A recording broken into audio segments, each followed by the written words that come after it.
आप देखना शुरू कर चुके हैं बाबू वार्ता न्यूज नेटवर्क। इस वक्त मैं आमगांव देवरी विधानसभा क्षेत्र में मौजूद हूँ।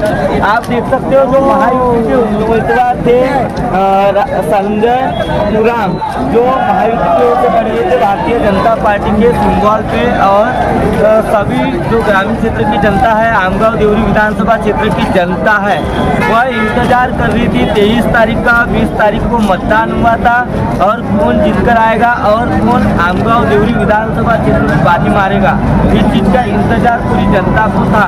तो दर्शकों, आप भारतीय जनता पार्टी के पूरे कार्यकर्ता और भारतीय जनता पार्टी के नेतागण उन्हें खुशी की लहर भी दिखाई दे रही। तो दर्शकों, भारतीय जनता का क्या कहना आ रहा है, आइए जानने का प्रयास करें। संपूर्ण आमगाव विधानसभा क्षेत्रामध्ये देवरीला मागासलेला क्षेत्र समजत होते।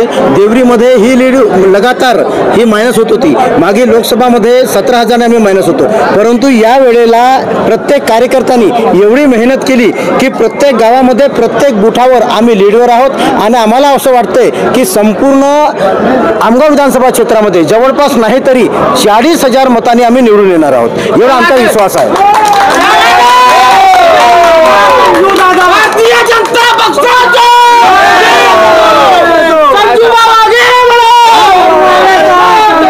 जय श्री राम, माता की काय सांगणार? गोंदिया विधानसभा क्षेत्र, मोरगाव विधानसभा क्षेत्र, तिरोडा गोरेगाव विधानसभा क्षेत्र हे जी जागा आहे, या मतदारसंघातील पूर्ण महायुतीचे उमेदवार आता आघाडीवर निवडून येत आहेत। फक्त हा गोंदिया जिल्ह्याच्या विजय नाही, संपूर्ण महाराष्ट्रामध्ये महायुतीची सरकार येत आहे आणि महायुतीची सरकार यामुळे येत आहे कारण की मागील 5 वर्षामध्ये जे केलेले काम आहे, तो विकास कामे आहे, तो व्यक्तिगत कामे आणि सार्वजनिक कामे, याच्यामध्ये सर्वात जास्त जर कामे केली असेल तर ते भारतीय जनता पार्टीने महायुतीने केलेली आहे। त्याच्यामुळे हा फक्त महायुतीच्या कार्यकर्त्याचा नाही, प्रत्येक व्यक्तीच्या जनमानसाचा विजय आहे। आता महाराष्ट्रात परिवर्तन होणार आहे, 100% होणार आहे आणि हा सर्वात जर मोठा विजय असेल तर लाडकी बहीण योजनेचा विजय आहे। आपण महाराष्ट्रामध्ये बघितलं किंवा गोंदिया जिल्हा भंडारा जिल्ह्यामध्ये बघितलं तर महायुतीचे घटक दल यांनी संयुक्तरित्या ज्याप्रमाणे काम केलं आणि राष्ट्रवादी काँग्रेसने प्रफुल्लभाई पटेल, राजेंद्र जैन साहेब यांच्या मार्गदर्शनामध्ये एकतेनं काम केलं आणि कार्यकर्त्याची एकता ही आज मतदानाच्या माध्यमातून दिसली। त्याचप्रमाणे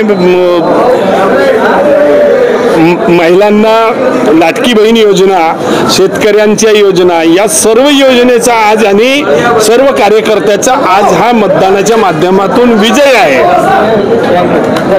आपने देखा क्या कहा भारतीय जनता पार्टी के जो नेतागण है उन्होंने, जो महायुति के उम्मीदवार के कार्यकर्तागण है उन्होंने, और ग्रामीण क्षेत्र की जनता ने क्या कहा आपने देखा। तो दर्शकों, अब इसके बाद सीधा हम गोंदिया विधानसभा पहुंचेंगे और गोंदिया विधानसभा क्षेत्र की ग्राउंड रिपोर्ट वहाँ से दिखाएंगे। गोंदिया से देवेंद्र नमाय।